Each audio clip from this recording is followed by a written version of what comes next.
Hello बच्चों, आज मैं आप लोगों को करवाऊंगा Indian economy on the eve of independence chapter. और इस चैप्टर की अभी तक मेरे ख्याल से 3 वीडियो बन चुकी है और ये 4th पार्ट है आज। ठीक है, तो आज हम 4th पार्ट में कुछ और टॉपिक्स कवर करेंगे। इससे पहले 3 पार्ट बन चुके हैं। प्लेलिस्ट में जाकर बाकी के 3 पार्ट देख लेना अच्छे से, फिर जाके ये आगे का अच्छे से समझ में आएगा। तो बच्चों, आज हम स्टार्ट करते हैं कि क्या है इस चैप्टर के, इस टॉपिक के अंदर। वैसे तो मैंने कहा था इस चैप्टर को हमने 7 पार्ट्स में डिवाइड किए हैं, तो 7 पार्ट्स में से कुछ पार्ट्स कवर हो चुके हैं और आज का जो पार्ट है वो है foreign trade under the British rule. मतलब ब्रिटिश रूल यानी कि जब अंग्रेजों का टाइम था हमारे देश में, तो उसके बाद अंग्रेज, तो तुम्हें पता है कि अंग्रेज राज करके चले गए थे 1947 में। और जब अंग्रेज भारत से 1947 में चले गए थे, तो हम 1947 का भारत कैसा था हम उसकी स्टडी कर रहे हैं। तो उसकी बात यानी कि आज हम पढ़ेंगे उस टॉपिक के अंदर फॉरेन ट्रेड, यानी आज हमें पढ़ना है फॉरेन ट्रेड कैसा था उस टाइम पर। तो बच्चों, फॉरेन ट्रेड की अगर हम बात करें तो इंडिया जो था 1947 से पहले, यानी कि अंग्रेजों के आने से पहले, पूरी दुनिया में बहुत ही ज़्यादा फेमस था अपने प्रोडक्ट्स के लिए। इंडिया का एक्सपोर्ट बहुत ही अच्छा था, इंडिया पूरी दुनिया में एक्सपोर्ट किया करता था। लेकिन अंग्रेजों ने क्या किया, भारत का एक्सपोर्ट बिल्कुल ही खत्म कर दिया। तो मैं एक एक करके थोड़ा सा समझाता हूँ। सबसे पहले हम समझते हैं कि भारत किस चीज़ का एक्सपोर्टर था अंग्रेजों से पहले। तो भारत क्या करता था, जैसे कि भारत फिनिश गुड्स को एक्सपोर्ट करता था, जैसे कॉटन, कॉटन की बनी हुई चीज़ें। ठीक है, इसी तरीके से कॉटन हो गया, सिल्क हो गया, कॉटन, सिल्क, इनके टेक्सटाइल्स, मतलब इनके, ठीक है, इनके जो टेक्सटाइल्स थे वो भारत एक्सपोर्ट करता था। और भारत क्या एक्सपोर्ट करता था, आयरन। और क्या एक्सपोर्ट करता था, वुडन गुड्स,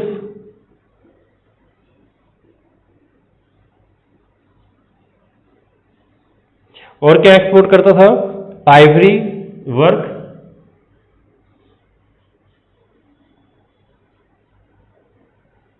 और क्या एक्सपोर्ट करता था, प्रीसियस स्टोन्स, प्रीसियस स्टोन्स। ठीक है,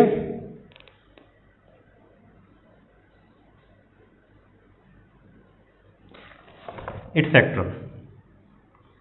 बच्चों, जब इस बात को अच्छे से समझना, जब अंग्रेज हमारे देश में नहीं थे तो भारत कॉटन की बनी चीज़ें, सिल्क की बनी चीज़ें, इनसे जो टेक्सटाइल या कोई भी टेक्सटाइल मतलब कपड़े, कोई कपड़े, कॉटन मतलब सूती, सिल्क मतलब रेशम, आयरन मतलब लोहा, स्टील, वुडन गुड्स मतलब ऊनी कपड़े या ऊन से बने हुए कोई चीज़, आइवरी वर्क, आइवरी मतलब है हाथी के दांत, तो हाथी के दांतों से बहुत सारी चीज़ें बनाई जाती थी, तो उसको बोलते हैं आइवरी वर्क। और प्रीसियस स्टोन्स, प्रीसियस मतलब कीमती बहुमूल्य, स्टोन्स मतलब पत्थर, जैसे नीलम, जैसे नीलम का पत्थर हो गया, हीरा हो गया, ये सब प्रीसियस स्टोन्स में आते हैं। तो बच्चों, भारत इन सभी चीज़ों का एक्सपोर्टर था अंग्रेजों के आने से पहले। लेकिन अंग्रेजों ने क्या किया, अंग्रेजों ने भारत के साथ इतना ज़्यादा बुरा कर दिया कि तुम सोच भी नहीं सकते। अंग्रेजों ने भारत को रॉ मटेरियल, अंग्रेजों ने भारत को रॉ मटेरियल का एक्सपोर्टर बना दिया और फिनिश्ड गुड्स का इंपोर्टर बना दिया। देखो अंग्रेजों ने क्या किया, जो भारत पूरी दुनिया में फेमस था किसके लिए, cotton, silk, textile, iron, wooden goods, Ivory work, precious stones के एक्सपोर्ट के लिए, अंग्रेजों ने इन सबको खत्म करके भारत को रॉ मटेरियल का एक्सपोर्टर बना दिया और फिनिश गुड्स का इंपोर्टर बना दिया। तो तुम कहोगे सर इसमें बुराई क्या है? बुराई है बच्चों, बुराई इसमें है कि कोई भी देश जो रॉ मटेरियल का एक्सपोर्ट करता है वो देश कभी तरक्की नहीं कर पाएगा। ठीक है, और जो देश फिनिश गुड्स का इंपोर्ट करता है वो कभी तरक्की नहीं कर पाएगा। तो भारत यही दोनों काम कर रहा था उस टाइम पर। ठीक है, तो अब हम एक एक करके सारी बातें समझेंगे। तो फॉरेन ट्रेड की अगर हम बात करें तो फॉरेन ट्रेड में सबसे फर्स्ट पॉइंट आता है, भारत का जो फीचर था उस टाइम पे वो था net exporter of primary goods. Bharat primary goods का एक्सपोर्टर बन गया था and importer of finish goods, और भारत जो था इंपोर्टर बन गया फिनिश गुड्स का। ठीक है, तो बच्चों इस बात को हम थोड़ा और अच्छे से समझते हैं। ठीक है, इसको मिटा रहा हूं थोड़ा सा, एक एक करके सारे पॉइंट्स अच्छे से कवर करते हैं।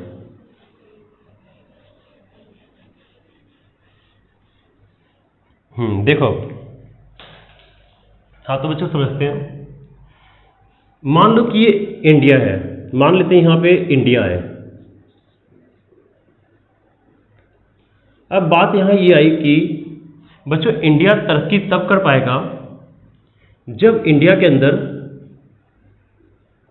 इंडस्ट्री हो, क्योंकि जिस देश में इंडस्ट्री होती है उस देश में मैन्युफैक्चरिंग भी होती है, और मैन्युफैक्चरिंग होगी तो लोगों को नौकरी भी मिलेगी। मैन्युफैक्चरिंग मतलब कोई प्रोडक्ट बनता है तो लोगों को नौकरी भी मिलेगी, मतलब फैक्ट्री होगी। यानी इंडस्ट्री मतलब सिंपल वर्ड में फैक्ट्री समझ लो। तो इंडस्ट्री होगी तो कुछ ना कुछ मैन्युफैक्चरिंग भी होगी, मैन्युफैक्चरिंग होगी तो लोगों को नौकरी भी मिलेगी, नौकरी मिलेगी तो लोगों की इनकम अच्छी होगी, इनकम अच्छी होगी तो लोगों की कंडीशन बहुत अच्छी होगी। ठीक है, लिविंग ऑफ स्टैंडर्ड लोगों का बहुत ऊंचा होगा। तो भारत में क्या होना चाहिए था? इंडस्ट्री। अंग्रेजों ने क्या किया, अब यहां पे थोड़ा समझाता हूं मैं तुम्हें। ये था इंग्लैंड, तो इंग्लैंड में भी बहुत सारी इंडस्ट्री लगाई जा रही थी। इंग्लैंड ने अपने यहां बहुत सारी इंडस्ट्री लगाई। इंग्लैंड ने जो अपने यहां इंडस्ट्री लगाई, उन इंडस्ट्री को जरूरत थी किसकी? रॉ मटेरियल की। रॉ मटेरियल मतलब कच्चा माल, कच्चे माल की जरूरत थी। अब इंग्लैंड वालों को ये बात समझ में आ गई कि अगर इंडिया में इंडस्ट्री रहेगा तो इंडिया के अंदर से जितना भी रॉ मटेरियल प्रोड्यूस होगा, इंडिया सारा रॉ मटेरियल अपने यहाँ ही इस्तेमाल कर लेगा, इंडिया हमें रॉ मटेरियल नहीं देगा। तो अगर हम इंडिया के अंदर इंडस्ट्री को खत्म कर दें तो इंडिया के पास जितना भी रॉ मटेरियल होगा, उस रॉ मटेरियल का इंडिया के लिए कोई वैल्यू नहीं होगा, कोई मतलब नहीं होगा, क्योंकि रॉ मटेरियल बच्चों, रॉ मटेरियल इंडस्ट्री में जाकर कोई सेकेंडरी प्रोडक्ट बनता है। अब जैसे मैं बताता हूँ, इस मार्कर की बात करते हैं। इस मार्कर में क्या लगा होगा? प्लास्टिक लगा होगा, इसमें इंक लगी होगी, ये सब रॉ मटेरियल है। ये रॉ मटेरियल फैक्ट्री में जाके मार्कर का शेप आया होगा। ठीक है, आज जब तुम लोग मतलब कोई भी सामान, जैसे प्लास्टिक की कुर्सी की बात कर लेते हैं। प्लास्टिक की कुर्सी, एक प्लास्टिक के दाने होते हैं पहले, वो क्या होते हैं? वो प्राइमरी प्रोडक्ट है। फिर वो प्लास्टिक के दाने क्या होते हैं कि फैक्ट्री में जाके उसको पिघला कर मोल्डिंग मशीन में डाल के उसे प्लास्टिक की कुर्सी का शेप दे दिया जाता है। तो वो कुर्सी जो बनकर तैयार हो गया वो किसी फैक्ट्री में तैयार हुआ है। तो इसका मतलब कि अगर फैक्ट्री यानी कि इंडस्ट्री होगी तभी उस देश में रॉ मटेरियल का इस्तेमाल होगा, और इंडस्ट्री नहीं होगी तो रॉ मटेरियल का इस्तेमाल नहीं हो पाएगा। तो अंग्रेजों को ये बात समझ में आ गई थी कि इंडिया में अगर इंडस्ट्री रहेगी तो इंडिया हमें रॉ मटेरियल नहीं देगा, तो इंडिया के अंदर इंडस्ट्री को खत्म कर दो। उन्होंने इंडस्ट्री को खत्म कर दिया। इंडस्ट्री को खत्म करने से इंडिया का सारा रॉ मटेरियल इंग्लैंड आने लग गया। तो इंडिया रॉ मटेरियल अपना एक्सपोर्ट करने लग गया, किसको? इंग्लैंड को। अब रॉ मटेरियल एक्सपोर्ट करने से इंडिया का क्या नुकसान हुआ बच्चों? रॉ मटेरियल एक्सपोर्ट करने से इंडिया की सारी इंडस्ट्री बंद हो गई, जो छोटी मोटी इंडस्ट्री थी भी वो भी बंद हो गई, और इंडिया से बहुत से लोग बेरोजगार हो गए। अच्छा, अब इंग्लैंड वाले इंडिया से रॉ मटेरियल लेने के बाद अपनी इंडस्ट्री में उस रॉ मटेरियल से क्या बना देते थे? Finished product. और फिनिश्ड प्रोडक्ट बनाकर उस प्रोडक्ट को इंडिया को बेचते थे। इंडिया को इंग्लैंड वाले बेचते थे, मतलब सिंपल वर्ड में इंडिया रॉ मटेरियल को, सॉरी फिनिश्ड गुड्स को इंडिया क्या करता था? इंपोर्ट करता था। अब इंडिया क्यों इंपोर्ट करता था फिनिश्ड गुड्स? क्योंकि बच्चों इंडिया के अंदर सारी इंडस्ट्री खत्म हो गई थी। अब इंडिया के अंदर अगर सारी इंडस्ट्री खत्म हो जाएगी तो इंडिया में प्रोडक्ट्स बनेंगे ही नहीं। अब अगर इंडिया में कोई प्रोडक्ट बनेगा ही नहीं तो इंडिया तो विदेशों से खरीदेगा ही खरीदेगा। तो इंडिया फिनिश प्रोडक्ट कहां से खरीदता था? इंडिया फिनिश प्रोडक्ट इंग्लैंड से खरीदता था। ठीक है, बात समझ लो, फिर से समझो। अंग्रेजों में इंग्लैंड में इंडस्ट्री लगी, इंडस्ट्री को रॉ मटेरियल चाहिए था। रॉ मटेरियल को प्राप्त करने के लिए अंग्रेजों ने क्या किया? इंडिया की इंडस्ट्री खत्म की, क्योंकि यहाँ की इंडस्ट्री खत्म होगी तो इंडिया वाले मजबूरन अपना रॉ मटेरियल इंग्लैंड को देंगे। इंग्लैंड वालों ने उस रॉ मटेरियल को लेके फिनिश प्रोडक्ट तैयार किया और फिनिश प्रोडक्ट इंडिया को बेचा। तो मतलब इंडिया ने क्या किया? फिनिश प्रोडक्ट का इंपोर्ट किया और रॉ मटेरियल का एक्सपोर्ट किया। ठीक है बच्चों, तो ये कंडीशन थी इंडिया की जो बहुत ही बुरी हालत थी। ठीक है, और इंडिया फिनिश प्रोडक्ट इसलिए खरीदा था क्योंकि इंडिया की इंडस्ट्री खत्म हो गई थी, इंडिया में मैन्युफैक्चरिंग बंद हो गई थी, तो सारा प्रोडक्ट इंग्लैंड से बना हुआ इंडिया में आता था। इससे इंग्लैंड को बहुत फायदा मिला। इंग्लैंड का फायदा क्या मिला? इंग्लैंड को भारत एक बहुत बड़ा बाजार मिल गया और इंग्लैंड अपने प्रोडक्ट को इंडिया में अच्छे से बेचने लग गया। और यहाँ पे फायदा ये हुआ कि सारी की सारी इंडस्ट्री इंग्लैंड में लगी। इंडस्ट्री इंग्लैंड में लगने से क्या हुआ? इंग्लैंड के लोगों को नौकरी मिली, वहाँ के लोगों को रोजगार मिला, वहाँ के लोगों की इनकम बढ़ी, इंडिया के लोगों को कोई इनकम नहीं हुई, कोई फायदा नहीं हुआ। सेकेंड नंबर पे आता है मोनोपोली। सेकेंड फीचर है monopoly, control of India foreign trade.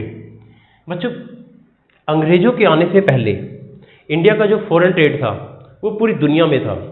लगभग इंडिया पूरी दुनिया में हर एक देश से व्यापार करता था। लेकिन जब अंग्रेज आए, मतलब इंग्लैंड वाले आए, ब्रिटिशर्स आए, तो लगभग मोर देन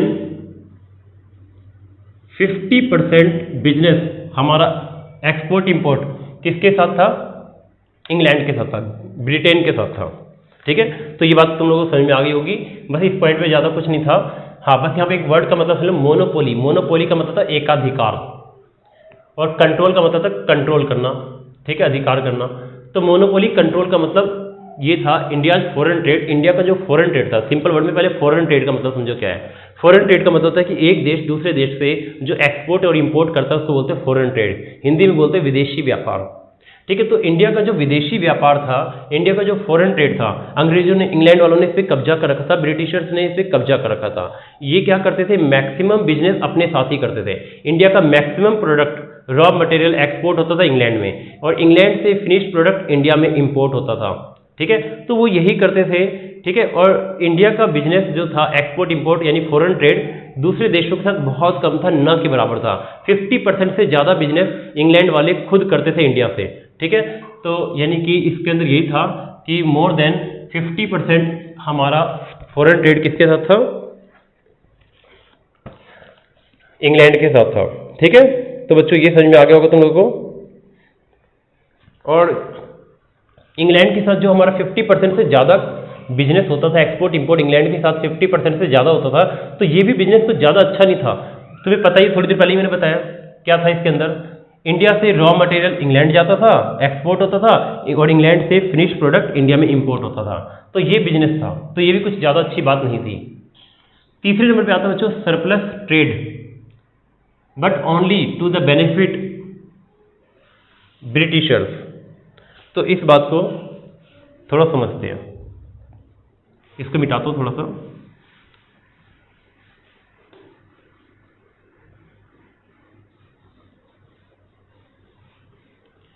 तो बच्चों कुछ बातें और समझते हैं।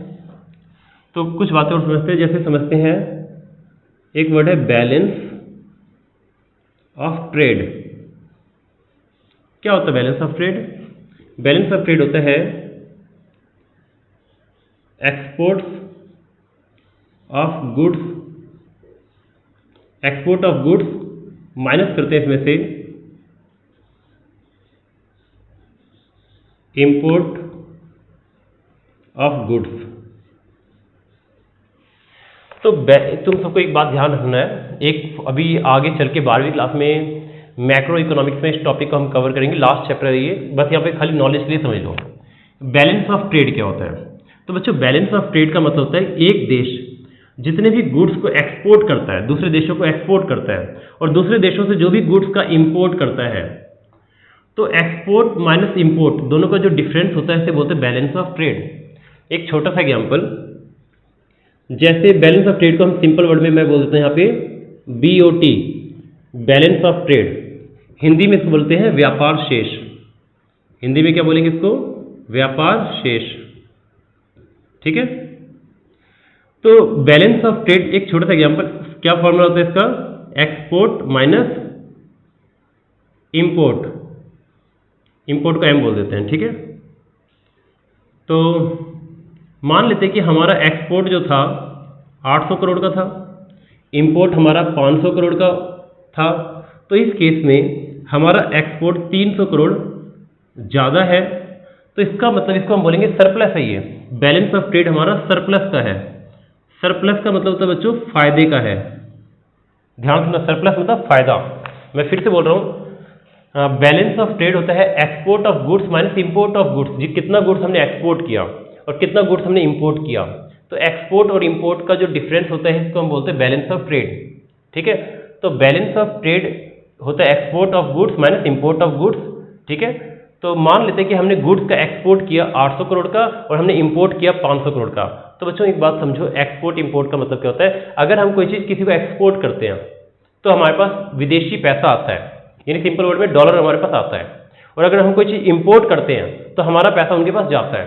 देखो, अगर हम हम अपने गुड्स को किसी को एक्सपोर्ट करते हैं तो वो देश हमें पैसा देगा, और अगर हम इंपोर्ट करते हैं, इंपोर्ट मतलब हम उनसे खरीदते हैं, तो हम उनको पैसे देंगे।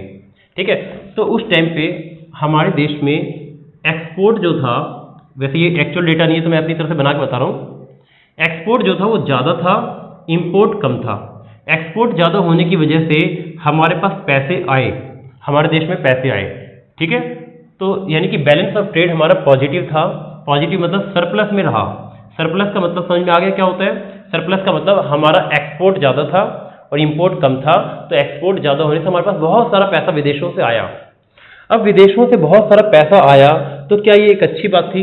पहले तो बच्चों अगर हम बैलेंस ऑफ ट्रेड की बात करें तो देखा जाए तो फायदा तो था, पैसा तो बहुत सारे विदेशों से आया, लेकिन ये सही बात नहीं थी, क्योंकि एक्सपोर्ट ऑफ गुड्स के अंदर हमारे सिर्फ प्राइमरी गुड्स थे। हम कौन से गुड्स का एक्सपोर्ट करते थे? प्राइमरी गुड्स का। प्राइमरी गुड्स का मतलब क्या? रॉ मटेरियल का एक्सपोर्ट करते थे हम। और इंपोर्ट के अंदर हमारा क्या था? Finished product. ठीक है, तो देखा जाए तो अगर हम इसको ध्यान से देखें तो ये एक अच्छी बात नहीं थी। अच्छी बात तब होती, बैलेंस ऑफ ट्रेड हमारा पॉजिटिव है, यहाँ पे अच्छी बात है, लेकिन अच्छी बात तब होती जब हमारा फिनिश गुड्स का ही एक्सपोर्ट होता और फिनिश गुड्स का ही इंपोर्ट होता। ठीक है, तो फायदे में होता। लेकिन यहाँ पे तो रॉ मटेरियल का एक्सपोर्ट था और फिनिश गुड्स का इंपोर्ट था, तो ये अच्छी बात नहीं थी। ठीक है, तो अब यहाँ पे अगर अब यहाँ पे एक बात और समझते हैं। बैलेंस ऑफ ट्रेड हमारा पॉजिटिव था, मैं मानने के लिए कह रहा हूँ, मान लो ऐसा कि हमारा एक्सपोर्ट 800 करोड़ का था और इंपोर्ट 500 करोड़ का था, तो 300 करोड़ रुपए की हमारे पास सरप्लस जनरेट हुई। सरप्लस मतलब हमारा देश फायदे में रहा, 300 करोड़ रुपए एक्स्ट्रा आए। अब जो 300 करोड़ रुपए एक्स्ट्रा आए, सरकार को इस पैसे को क्या करना था? देश के डेवलपमेंट पे लगाना चाहिए था, है ना? देश के डेवलपमेंट पे लगा देना चाहिए था उनको इस पैसे को, लेकिन उन्होंने ऐसा नहीं किया। उन्होंने डेवलपमेंट पे नहीं लगाया। उस पैसे से वो देश में कुछ इन्वेस्टमेंट कर सकते थे, लेकिन ऐसा उन्होंने नहीं किया। ना तो डेवलपमेंट पे पैसा लगाया, ना ही देश में कोई इन्वेस्टमेंट किया। अब उन्होंने इस पैसे का इस्तेमाल कहाँ किया? बच्चों, उन्होंने इस पैसे का इस्तेमाल गलत गलत जगह किया। जैसे कि उन्होंने इस पैसे का इस्तेमाल किया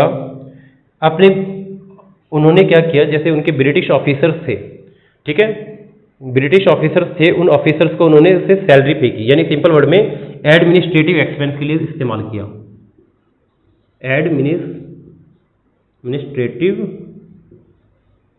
एडमिनिस्ट्रेटिव एक्सपेंस, इस पैसे से उन्होंने क्या किया? एडमिनिस्ट्रेटिव एक्सपेंसेस किए। अभी एडमिनिस्ट्रेटिव एक्सपेंस क्या होता है बच्चों? एडमिनिस्ट्रेटिव मतलब है प्रशासन, और एक्सपेंस मतलब खर्चे। प्रशासनिक खर्चों पे उन्होंने खर्च किया। प्रशासनिक खर्चे मतलब जैसे अंग्रेजों के यहाँ अदालत होते थे, उनके जज होते थे, उनके एडवोकेट्स होते थे, उनके सोल्जर्स होते थे, उनके पुलिस होते थे, उनके बहुत से ऑफिसर्स होते थे, ठीक है, उनके ऑफिस होते थे, उन ऑफिस का बिजली का बिल होता था, ठीक है, उन सबकी सैलरी होती थी, उन सबका घर रहने का, खाने का, पीने का खर्चा होता था। तो अंग्रेजों के जितने भी ऑफिसर्स, पुलिस, एडवोकेट, थाने वाने और ये अदालत जो भी थे, कोर्ट वोट, इन सब का जो भी खर्चा था, इन खर्चों को बोलते हैं एडमिनिस्ट्रेटिव एक्सपेंस। तो अंग्रेजों ने इस सरप्लस पैसे का इस्तेमाल अपने फायदे के लिए किया, बल्कि उनको इसका इस्तेमाल किस लिए करना चाहिए था? भारत के डेवलपमेंट के लिए इन्वेस्टमेंट करना चाहिए था पैसे को, लेकिन उन्होंने अपने ऑफिसर्स को सैलरी पे करने के लिए इस पैसे का इस्तेमाल किया। और कहाँ इस्तेमाल किया उन्होंने इस पैसे का बच्चों? एक तो यहाँ इस्तेमाल किया अपने एडमिनिस्ट्रेटिव खर्चे, समझ में आ गया एडमिनिस्ट्रेटिव खर्चे क्या होते हैं? एडमिनिस्ट्रेटिव खर्चे मतलब अपने ऑफिसर्स को सैलरी वैलरी पे करने के लिए इस्तेमाल किया। दूसरा, अंग्रेजों ने बच्चों बहुत सारी लड़ाइयाँ लड़ी, अंग्रेजों की बहुत सारी लड़ाइयाँ हुई, ठीक है, तो अंग्रेजों ने जितनी भी लड़ाइयाँ लड़ी, फाइट, उनकी बहुत सी फाइट हुई दूसरे दूसरे देशों से। तो लड़ाई लड़ने के लिए उनको पैसे की जरूरत पड़ी थी। तो लड़ाई लड़ने के लिए उनको पैसों की जरूरत पड़ती थी। वो क्या करते थे, इसी बैलेंस ऑफ ट्रेड में जो भी पैसा बचता था उस पैसे से वो अपनी फाइट लड़ते थे।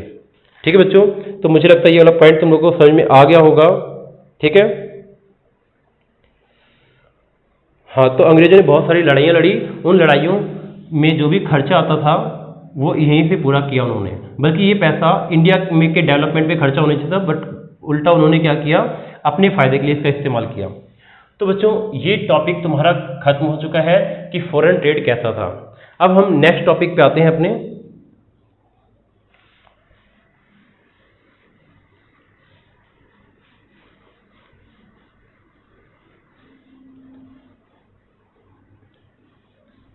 हाँ, अब हम समझते हैं अपने नेक्स्ट टॉपिक को। तो नेक्स्ट टॉपिक क्या है, demographic profile during the British rule. बच्चों डेमोग्राफिक का वर्ड का मतलब है यहाँ पे पॉपुलेशन से related, profile during the British rule. तो ब्रिटिश रूल के टाइम पे हमारे देश की जो डेमोग्राफिक प्रोफाइल थी, डेमोग्राफिक प्रोफाइल मतलब पॉपुलेशन की फीचर बोल रहा हूँ। तो हमारे देश में जो लोग पॉपुलेशन थी उसकी क्या फीचर थी वो पढ़ेंगे हम। तो ब्रिटिश रूल के टाइम पर हमारे देश में, इसको हिंदी में बोलेंगे जनांकीय संरचना। क्या बोलेंगे हिंदी में, जनांकीय संरचना। लिख दूं क्या, जनांकीय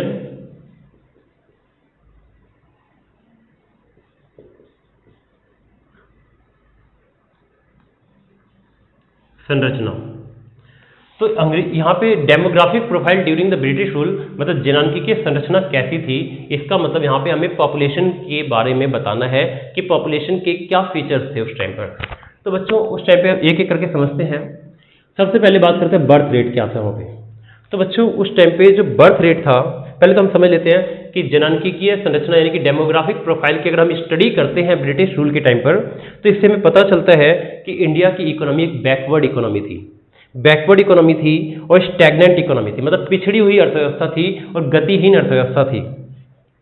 तो अगर हम बर्थ रेट की बात करें तो उस टाइम पे बच्चों बर्थ रेट पता है कितना था, बर्थ रेट था लगभग 48 पर 1000। बच्चों ये परसेंटेज नहीं है, याद रखना, परसेंटेज 100 में होता है, ये 1000 में था। तो 1000 पर 1000 मतलब 1000 लोगों में 48 बच्चों का जन्म होता था। तो बर्थ रेट कितना था, 48 पर 1000। और अगर डेथ रेट की बात करें तो डेथ रेट कितना था, 40 पर 1000। अब थोड़ा इस बात को समझते हैं। तो बच्चों वहाँ उस टाइम पे ना बर्थ रेट भी बहुत ही ज़्यादा हाई था और डेथ रेट भी बहुत ही ज़्यादा हाई था। तो दोनों के दोनों इतने ज़्यादा हाई थे, तो इसका क्या मतलब है। तो देखो बच्चों, बर्थ रेट हाई उस देश में होता है जो देश काफ़ी गरीब होता है और जो देश काफ़ी पिछड़ा हुआ होता है, मतलब बैकवर्ड कंट्री होती है, तो उस देश में बर्थ रेट ज़्यादा होता है। ऐसा क्यों, क्योंकि देखो जो देश अमीर होता है उनको पता होता है कि ज़्यादा बच्चे और कम बच्चों में क्या फ़र्क है, और उनको अपनी एजुकेशन का मतलब पता होता है कि ज़्यादा बच्चे होंगे तो उनको अच्छी एजुकेशन नहीं दे पाएंगे। और जो गरीब लोग होते हैं उनको एजुकेशन से कोई मतलब नहीं होता, वो क्या करते हैं, बस बच्चे पैदा करते हैं, उसके बाद उनका एक ही मकसद होता है कि बस इस बच्चे को खिला पिला के बस बड़ा करना है, और वो बच्चा बड़ा होकर वो भी काम करेगा और काम करके कमा के लेके आएगा। ठीक है, ज़्यादा बच्चे मतलब ज़्यादा कमाएंगे तो ज़्यादा पैसा होगा, उनकी ये सोच होती है, गरीब लोगों की यही सोच होती है कि ज़्यादा बच्चे मतलब ज़्यादा पैसा। ठीक है, तो इस वजह से वो लोग क्या करते हैं, जो कंट्री ज़्यादा पिछड़ा हुआ और गरीब होता है वहाँ पे बर्थ रेट बहुत ज़्यादा होता है, क्योंकि उनका मानना होता है कि ज़्यादा बच्चे होंगे तो ज़्यादा कमाएंगे और ज़्यादा पैसा आएगा। ठीक है, और उनके पास कोई ज़्यादा अच्छी एजुकेशन नहीं होती, और वो अपने बच्चों को एजुकेशन भी तो नहीं देते। एजुकेशन क्यों नहीं देते, क्योंकि तुम्हें पता ही है कि मतलब वो ज़्यादा हायर एजुकेशन नहीं देते, वो सिर्फ खिला पिला के बड़ा कर देते हैं, और बच्चा फिर आगे चल के कोई छोटी मोटी नौकरी, काम धाम, मजदूरी कर लेता है। ठीक है, और जो अमीर लोग होते हैं उनको एजुकेशन का मतलब पता होता है, उनको मालूम होता है कि भाई अगर ज़्यादा बच्चे होंगे तो उनको अच्छी एजुकेशन नहीं दे पाएंगे, इसलिए वो हमेशा कम बच्चे करते हैं। तो इससे पता चलता है कि हमारे देश के लोग उस टाइम पे पढ़े लिखे ज़्यादा नहीं होते थे, ज़्यादा समझदार नहीं होते थे। ठीक है, उनको फैमिली प्लानिंग के बारे में पता नहीं था, एजुकेटेड नहीं थे, इसलिए बर्थ रेट बहुत ज़्यादा हाई था। और डेथ रेट भी बहुत ज़्यादा था। डेथ रेट इसलिए ज़्यादा था बच्चों क्योंकि ज़्यादा बच्चे होने से महिलाओं का स्वास्थ्य खराब हो जाता था, उनकी हेल्थ खराब हो जाती थी, और इससे क्या होता था, डिलीवरी के टाइम पे बहुत सी औरतें मतलब औरतें भी मर जाती थी और साथ में बच्चे भी मर जाते थे। ठीक है। तो डेथ रेट भी हमारे टाइम पे उस टाइम पे बहुत ज़्यादा था। और डेथ रेट की बात अगर करें तो उस टाइम पे बहुत सी बीमारियां भी चली हुई थी, जैसे भुखमरी थी, फेमाइन्स बोलते हैं, भुखमरी फैली हुई थी उस टाइम पे, और अकाल बार बार आते रहते थे। ठीक है। और उस टाइम पे ना कई सारी बीमारियां थी, जैसे प्लेग नाम की बीमारी थी, हैजा हो जाता था, मलेरिया हो जाता था, डेंगू भी था, कैंसर भी था, टीबी भी था, ऐसी ऐसी बीमारियां थी, सार्स भी था, ऐसी ऐसी बीमारियां थी जिनका कोई इलाज भी नहीं था। आज के टाइम पे तो सबका इलाज पॉसिबल है, उस टाइम पे हैजा, cancer, dengue, chikungunya, malaria, plague, SARS और ऐसी बहुत सी बीमारियां थी, टीबी और टाइफाइड, ऐसी बहुत सी बीमारी थी जिनका कोई इलाज नहीं था। ठीक है। और चिकन पॉक्स तो बहुत ही ज़्यादा, जिसको मातमा बोलते हैं, चिकन पॉक्स भी बहुत ज़्यादा फेमस था। तो बच्चों ये इस वजह से वहाँ पे डेथ रेट भी बहुत ज़्यादा थी। तो हाई बर्थ रेट था और हाई डेथ रेट था, तो हम यहाँ पे लिख सकते हैं हाई, दोनों ही हाई थे। बच्चों जब हाई बर्थ रेट हो और हाई डेथ रेट हो तो पॉपुलेशन की ग्रोथ बहुत ही स्लो होती है। नेट इफेक्ट पॉपुलेशन की ग्रोथ कितनी थी? नेट इफेक्ट पॉपुलेशन की ग्रोथ सिर्फ 8 थी। इसका मतलब ये था कि पॉपुलेशन की ग्रोथ बहुत ही कम थी, बहुत कम। 1000 लोगों में सिर्फ 8 लोगों की ग्रोथ थी पॉपुलेशन की। ठीक है। तो उस टाइम पे पॉपुलेशन की ग्रोथ बहुत कम थी। क्यों कम थी? क्योंकि जितने लोग पैदा होते थे उससे उतने ही लगभग मर जाया करते थे। सेकंड बच्चों, इन्फेंट मोर्टेलिटी रेट। ठीक है। इसको हिंदी में बोलते हैं शिशु मृत्यु दर। क्या बोलते हैं इसको? शिशु मृत्यु दर। तो इन्फेंट मोर्टेलिटी रेट उसे बोलते हैं जो बच्चे पैदा होने के बाद 1 वर्ष की उम्र को पार नहीं कर पाते। यानी बच्चा आज पैदा हुआ और 1 साल के अंदर अंदर मर जाए, यानी कि कोई भी बच्चा 1 ईयर के अंदर अंदर ही अगर मर जाता है तो हम उसे बोलते हैं इन्फेंट मोर्टेलिटी। और ठीक है, इन्फेंट मोर्टेलिटी बोलते हैं। तो इन्फेंट मोर्टेलिटी को मतलब शिशु मृत्यु दर, इन्फेंट मोर्टेलिटी रेट मतलब शिशु मृत्यु दर। तो शिशु मृत्यु दर भी बच्चों उस टाइम पे बहुत ही ज़्यादा हाई थी। कितनी थी? उस टाइम पे इन्फेंट मोर्टेलिटी रेट थी 218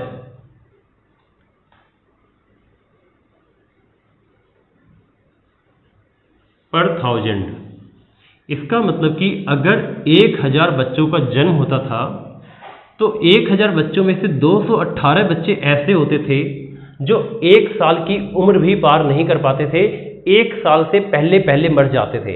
तो जो बच्चे पैदा होने के बाद 1 साल के अंदर अंदर ही मर जाते हैं उसे हम बोलते हैं इन्फेंट मोर्टेलिटी रेट। तो बच्चों इन्फेंट मोर्टेलिटी रेट भी बहुत ज़्यादा था, 1000 बच्चों पे 218 था। 218 बच्चे 1 साल की उम्र भी पार नहीं कर पाते। लेकिन अगर प्रेजेंट की बात करूं तो प्रेजेंट में लगभग ये 42 है। आज अगर 1000 बच्चों का जन्म होता है तो जिसमें से 42 बच्चे 1 साल के अंदर मर जाते हैं, लेकिन पहले 218 मर जाया करते थे। तो अब बात यह थी कि पहले इतने ज़्यादा क्यों थे, पहले इन्फेंट मोर्टेलिटी रेट इतनी ज़्यादा क्यों थी? तो बच्चों इसका कारण है, कारण बताता हूँ क्या है। इसका कारण बच्चों ये था, समझना इस बात को ध्यान से अच्छे से समझना कि इसका कारण ये था कि उस टाइम में बच्चों स्वास्थ्य सेवाएं नहीं थी, हॉस्पिटल्स नहीं थे, एम्बुलेंस नहीं थी। ठीक है। इतने सारे जो आज चेकअप हो जाते हैं, MRI, CT scan, blood test, urine test, cough test, पता नहीं कौन कौन से टेस्ट, हर तरह के टेस्ट हो जाते हैं। लेकिन उस टाइम पे इतने ज़्यादा टेस्ट नहीं थे। ठीक है। इतने हॉस्पिटल्स नहीं थे, इतनी गाड़ियाँ नहीं थी, ट्रांसपोर्ट नहीं था। तो लोग क्या करते थे, बच्चे पैदा होने के बाद बच्चों को अगर कोई बीमारी हो जाती तो वो बड़े हॉस्पिटल पहुँच ही नहीं पाते थे। ठीक है। छोटे मोटे गांव में ही इलाज कराते थे और फिर बच्चे की डेथ हो जाती थी। उस टाइम पे चिकन पॉक्स और पोलियो ये सब की बीमारियां बहुत ज़्यादा फैली हुई थी, तो बच्चे बचते नहीं थे ज़्यादा। आज के टाइम पे स्वास्थ्य की सेवाएं बहुत ज़्यादा है, हेल्थ फैसिलिटी आज के टाइम पे ज़्यादा है, तो जिस वजह से आज बच्चे जी जाते हैं। आज अगर बच्चे पैदा होते हैं तो 1000 में अगर 1000 बच्चे पैदा हुए तो सिर्फ 42 ही मरते हैं 1 साल के अंदर अंदर, लेकिन पहले ज़्यादा मर जाया करते थे। अब लाइफ एक्सपेक्टेंसी की बात करते हैं। तो उस टाइम पर बच्चों कितने बच्चे थे, लाइफ एक्सपेक्टेंसी का मतलब एवरेज लाइफ, एक इंसान एवरेज कितने साल तक जीता है। तो उस टाइम पे लाइफ एक्सपेक्टेंसी थी 32 ईयर्स। यानी उस टाइम पर क्या था, एवरेज लाइफ क्या होता है, मतलब एवरेज का मतलब है कि हमारे देश में लगभग एवरेज लोग कितने साल तक जिंदा रहते हैं। तो इसको हिंदी बोलते हैं जीवन प्रत्याशा। लिख लिया करो, हिंदी भी बोलता हूँ मैं साथ साथ, लिख लिया करो जीवन प्रत्याशा। तो उस टाइम पे लोग ज़्यादा नहीं जी पाते थे, लोग एवरेज 32 साल जी पाते थे। मैंने इसका कारण बता दिया। उस टाइम पे चिकनगुनिया, चिकन पॉक्स, ठीक है, malaria, dengue, typhoid, TB, cancer, SARS, हैजा, प्लेग, बहुत सारी बीमारियां फैली थी। इंसान बच नहीं पाता था, कोई टेस्ट नहीं होते थे, कोई इलाज नहीं था, कोई बड़े हॉस्पिटल्स नहीं थे, तो इंसान 32 साल से ज़्यादा नहीं जी पाता था। ठीक है, इंसान इससे पहले ही मर जाया करता था। लेकिन आज के टाइम पे क्या है, हेल्थ फैसिलिटी बहुत ज़्यादा बढ़ गई है। तो हेल्थ फैसिलिटी बढ़ने के बाद अगर हम प्रेजेंट की बात करें तो प्रेजेंट में थोड़ा बेटर है, लगभग अलग अलग बुक में अलग अलग है। ठीक है, मैं यहाँ पे 68 ईयर्स लिख रहा हूँ, बाकी तुम लोग क्या करना, NCERT की बुक से चेक कर लेना, गूगल पे चेक कर लेना प्रेजेंट में क्या है। ठीक है, तो आज लगभग लोग 68 साल तक जीते हैं, पहले 32 साल ही जी पाते थे। लिटरेसी रेट मतलब होता है बच्चों शिक्षा का दर। तो शिक्षा की दर की बात करें तो पहले लोग कितने पढ़े लिखे होते थे, इससे पता चलता है पहले लोग हमारे देश में सिर्फ 16% लोग ही लिटरेट होते थे, पढ़े लिखे होते थे। यानी कि पहले सिर्फ 16% लोग ही पूरे देश में पढ़े लिखे होते थे। ठीक है, और अगर यहाँ पे पूरे देश में टोटल इतने परसेंट लोग ही पढ़े लिखे होते थे, और अगर फीमेल की बात करें तो फीमेल की कंडीशन और ज़्यादा बुरी थी। कितनी थी, 7% फीमेल्स, यानी 16% में से 7% फीमेल्स पढ़ी लिखी होती थी। इससे पता चलता है कि जेंडर बायस था, लड़के लड़कियों में बहुत ज़्यादा भेदभाव भी होता था उस टाइम पे। यानी कि 16% का 7% यानी कि बहुत कम होता है, इतने परसेंट औरतें यानी लड़कियां पढ़ी लिखी होती थी। तो पहले एजुकेशन भी अच्छी नहीं होती थी उस टाइम पर। और आज का लास्ट पॉइंट है बच्चों, डेमोग्राफिक ट्रांजिशन।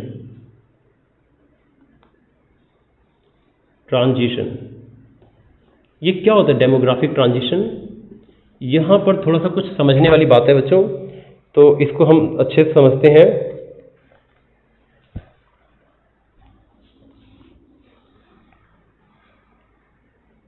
चलो यहाँ बोर्ड सबको दिख रहा है तो यहीं पे समझाता हूँ तुम लोगों को। तो देखो जो डेमोग्राफिक ट्रांजिशन, इसको बोलते हैं जनांकीय संक्रमण। हिंदी में लिख लेना, जनांकीय संक्रमण। बच्चों हर एक देश में जनांकीय संक्रमण में को वैसे देखो पहले 3 पार्ट में बांटा जाता था, अब 5 पार्ट में बांटा जाता है। तो डेमोग्राफिक ट्रांजिशन को अब कितने पार्ट में बांटा जाता है, 5। पहले कितने पार्ट में बांटा जाता था, 3। तो पहले 3 पार्ट में बांटा जाता था, बाद में जो नए नए इकोनॉमिस्ट आए उन्होंने 5 पार्ट में कर दिए हैं। तो मैं पहले के हिसाब से ही समझाता हूँ 3 पार्ट में।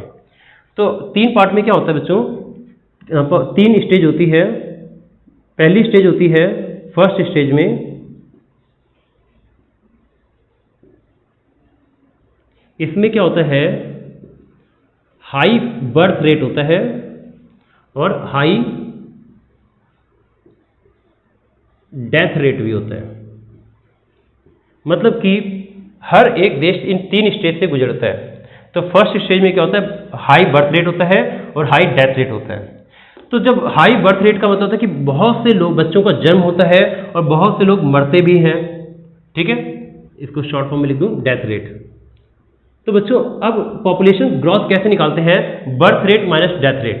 जैसे यहाँ पर बर्थ रेट अगर 48 है और डेथ रेट अगर 40 है तो पॉपुलेशन की ग्रोथ सिर्फ 8 हुई। तो वही बात है, फर्स्ट स्टेज में क्या होता है, बर्थ रेट हाई होता है और डेथ रेट भी हाई होता है। ठीक है, जब दोनों ही हाई है, बर्थ रेट भी हाई है और डेथ रेट भी हाई है, मतलब ज़्यादा बच्चों का जन्म हो रहा है और ज़्यादा लोग मर भी रहे हैं, तो पॉपुलेशन की जो ग्रोथ होती है बहुत ही स्लो ग्रोथ होती है। स्लो ग्रोथ मतलब पॉपुलेशन की ग्रोथ बहुत ही स्लो होगी, बहुत स्लो, बहुत स्लो। बहुत स्लो क्यों, जितने लोग पैदा होंगे लगभग उतने ही मर भी जाएंगे। यानी कि बात समझ में आई, बहुत ही मामूली सा ही फर्क होता है जन्म दर और मृत्यु दर में। बर्थ रेट और डेथ रेट में बहुत मामूली फर्क होता है। जितने लोग जन्म लेते हैं उससे उतने ही लगभग मर भी जाते हैं। तो पॉपुलेशन बहुत ही स्लो रेट से बढ़ता है। सेकंड स्टेज में क्या होता है,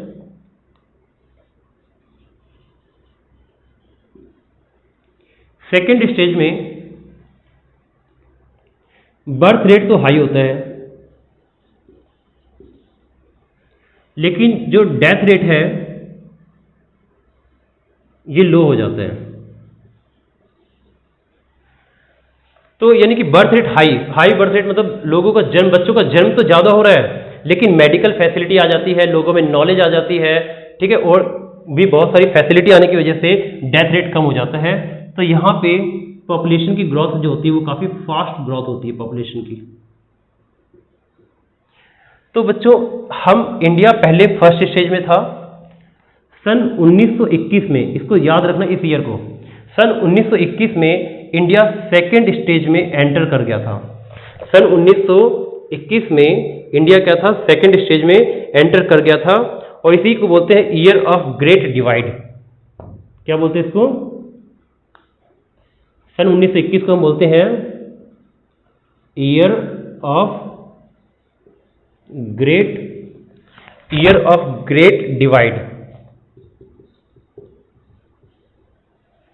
ठीक है बच्चों, फिर से सुनो।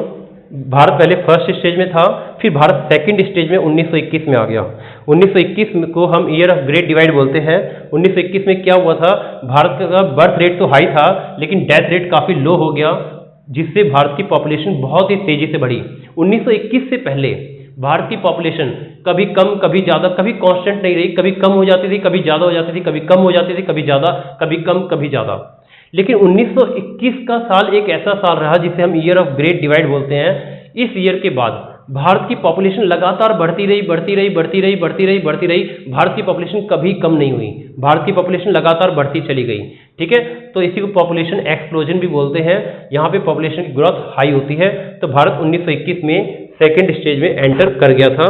और एक और होता है बच्चों, डेमोग्राफिक ट्रांजिशन, जिसका थर्ड स्टेज भी होता है। वैसे तो 5 होते हैं लेकिन मैं तुम्हें सिर्फ 3 समझा रहा हूँ। थर्ड स्टेज में क्या होता है, बर्थ रेट थोड़ा कम हो जाता है, लो बर्थ रेट और लो डेथ रेट। तो मतलब बर्थ यानी कि लोगों का जन्म भी कम होता है, लोग मरते भी कम है। तो यहाँ पर भी पॉपुलेशन की ग्रोथ काफ़ी स्लो ग्रोथ होती है।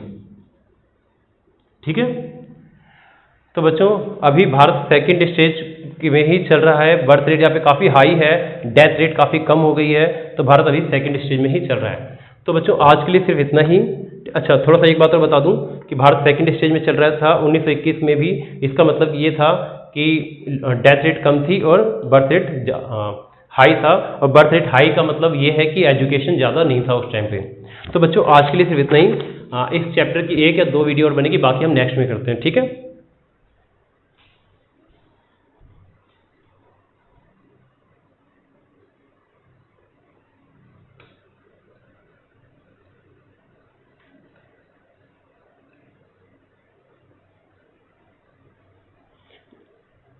बच्चों थोड़ा सा नीचे कट गया था तो मैं नीचे दिखा देता हूँ क्या लिखा था मैंने।